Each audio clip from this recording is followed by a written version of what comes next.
तो welcome friends, नमस्कार है दोस्तों आप सभी का। चलिए शुरू करते हैं इस वीडियो को। और इस वीडियो में हम लोग बात करने वाले हैं, ठीक है, बीएड सेमेस्टर 1 के प्रीवियस ईयर क्वेश्चन पेपर के बारे में। तो बीएड सेमेस्टर 1 में 4 पेपर होते हैं, उसमें चौथा पेपर जो है आज हम लोग बात करेंगे, ठीक है। चौथे पेपर जिसका नाम है अंडरस्टैंडिंग डिसिप्लिन एंड सब्जेक्ट, ठीक है। अब देखिए इसका हिंदी क्या होगा। Understanding discipline and school subject का हिंदी। अंडरस्टैंडिंग मतलब समझना, डिसिप्लिन मतलब अनुशासन, स्कूल सब्जेक्ट मतलब स्कूल की विषय, ठीक है। तो चलिए जो भी है, अंडरस्टैंडिंग डिसिप्लिन स्कूल में आपको अंडरस्टैंडिंग लाना है, समझदारी के साथ अनुशासनहीनता, इन सभी पर रोक कैसे लगाया जाए, तो यही आपको पढ़ना है। मेन मोटिव है इसका, ठीक है, कि आप स्कूल में जब टीचर बनेंगे तो बच्चों को अनुशासन में कैसे रखेंगे, यही इसका मेन उद्देश्य है। अब चलिए आज हम लोग करने वाले हैं प्रीवियस ईयर क्वेश्चन पेपर, जो कि एक गवर्नमेंट यूनिवर्सिटी के द्वारा पूछा गया पेपर है। और अगर आपका सब्जेक्ट ये है ना, understanding discipline and school subject, आप भारत के किसी भी विश्वविद्यालय में पढ़ते हो दोस्तों, कोई फर्क नहीं पड़ता, आपका क्वेश्चन यही आएगा, डेफिनेटली इसी टाइप से आएंगे, ठीक है। और कुछ क्वेश्चन डायरेक्टली आपको हूबहू सेम टू सेम भिड़ जाएंगे एग्जाम में जो इस पेपर में आए हैं। तो चलिए देख लीजिएगा। इसे बता दूं जानकारी के लिए कि यह झारखंड के गवर्नमेंट यूनिवर्सिटी का पेपर है, सरकारी विश्वविद्यालय का पेपर है, ठीक है। फुल मार्क्स 40 है, हो सकता है आपके यूनिवर्सिटी में फुल मार्क्स कम ज़्यादा हो सकता है। और टाइमिंग जो है 1.5 घंटा है। अब देख लेते हैं तो यहाँ पे आपको आंसर किस टाइप से करने हैं और क्वेश्चन किस टाइप से मिल रहा है। सबसे पहले आपका ग्रुप ए, यहाँ पे आपका 20 मार्क्स का होता है, ठीक, ग्रुप ए। और ग्रुप बी भी 20 मार्क्स का है। और इसमें जो है आपके सबसे पहले 5 गो ऑब्जेक्टिव है, 2-2 मार्क्स का। तो सबसे पहले हम लोग ऑब्जेक्टिव को सॉल्व करेंगे। इसमें हमारा क्वेश्चन है, किसने कहा अधिगम के व्यवहार के कारण व्यवहार में परिवर्तन मानते हैं, ठीक है। तो ऐसा किसने कहा था? ऐसा कहा था गिलफोर्ड ने, ठीक है। ऑप्शन 1 इसका राइट आंसर हो जाएगा, गिलफोर्ड। तो चलिए नेक्स्ट क्वेश्चन की ओर बढ़ते हैं। अगर आपके सामने कॉपी पेन हो तो प्लीज़ नोट कर लीजिएगा, क्योंकि नोट करने से ज़्यादा जल्दी हमें याद रहता है। बी नंबर क्वेश्चन है कि निम्नलिखित में से कौन सी जॉन डीवी की रचना नहीं है। तो जॉन डीवी की रचना इनमें से कौन सी नहीं है। इंग्लिश में है कि which of the following is not written by John DV.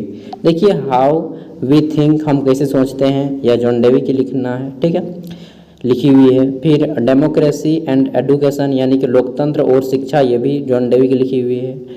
फिर है आपका रिकंस्ट्रक्शन इन फिलॉसफी यानी कि दर्शन के क्षेत्र में पूर्ण संरचना, इसकी भी जॉन डीवी की है। और चौथा जो है हाउ वी राइट, हम कैसे लिखें, ठीक है, हम कैसे लिखें, यह जॉन डीवी की लिखी हुई नहीं है। तो ऑप्शन 4 इसका राइट आंसर हो जाएगा। सी नंबर क्वेश्चन देख लेते हैं। इसमें पूछा गया है कि शिक्षण के दौरान किस पर बल दिया जाना चाहिए, ठीक है। जब आप बच्चे को सिखा रहे होंगे तो आपको बल किस पे दिया जाएगा, ठीक। इंग्लिश में है कि what should be emphasised during teaching, ठीक है। तो इसका राइट आंसर क्या हो जाएगा? हमें जो है करके प्रैक्टिकली सिखाने पे ज़्यादा बल देना चाहिए, ठीक है। तो यहाँ पे राइट आंसर हो जाएगा लर्निंग बाय डूइंग, करके सीखना। अब देख लेते हैं डी नंबर क्वेश्चन। यहाँ पे पूछा गया है कि शिक्षण अधिगम सामग्री की आवश्यकता डैश के होती है, ठीक है। तो शिक्षण अधिगम सामग्री की आवश्यकता डैश के लिए होती है, किसके लिए होती है?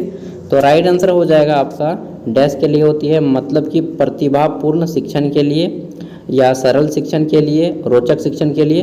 दोस्तों राइट आंसर हो जाएगा इनमें से सभी के लिए, ठीक है, इनमें से सभी के लिए, उपरोक्त सभी के लिए। तो चलिए आगे बढ़ते हैं। हमारा क्वेश्चन है 5 नंबर। इसमें पूछा गया है कि दीवासोपन किसने लिखा है, ठीक है। तो यह किसकी कृति है, किसने लिखा है, इसको रिटर्न किसने किया है? राइट आंसर हो जाएगा इसमें आपका गिजुभाई बधेका, ठीक है। ऑप्शन 2 गिजुभाई बधेका ने इसको लिखा है। तो आगे देख लेते हैं। अब यहाँ पे आपके 5 मार्क्स वाले 2 क्वेश्चन के आंसर करने हैं, और इसका आंसर कोशिश कीजिएगा कि 100 से 150 शब्दों के बीच में करें, ठीक है। इसमें हमारा पहला क्वेश्चन है, 4 क्वेश्चन है, 4 में से किसी 2 को बनाना है कि पाठ्य पुस्तक से आप क्या समझते हैं, इसके प्रकारों का वर्णन करें। इंग्लिश में है कि what do you mean by text book, discuss it's type, ठीक है।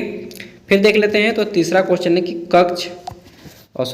कक्षा कक्ष अधिगम के प्रमुख मुद्दों को संक्षेप में लिखिए। इंग्लिश में है कि write in short the major issue of classroom learning, ठीक है।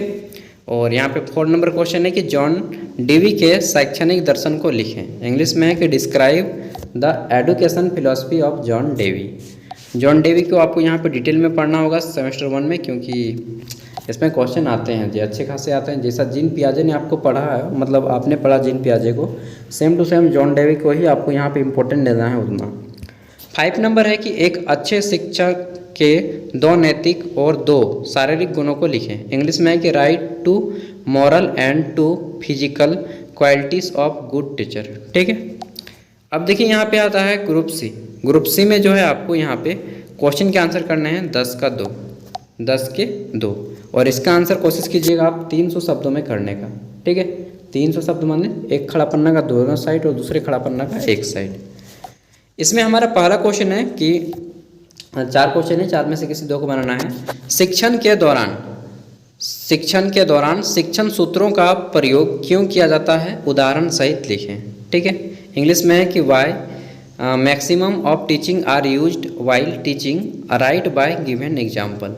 ठीक है, नेक्स्ट क्वेश्चन है कि यहाँ पे विद्यालय में पुस्तकालय के उद्देश्य का वर्णन करना है या विस्तार से लिखना है। Right in detail objective of library in school. यार हम लोग जब पढ़ते थे तो स्कूल में लाइब्रेरी तो नहीं होता था, सरकारी स्कूल में पढ़ते थे तो इसमें कहाँ से लाइब्रेरी होकर। आप लोग के स्कूल में लाइब्रेरी होता तो आप बेनिफिट लेते होंगे अलग अलग चीज़ पढ़ के, ठीक है, अलग अलग प्रकार के।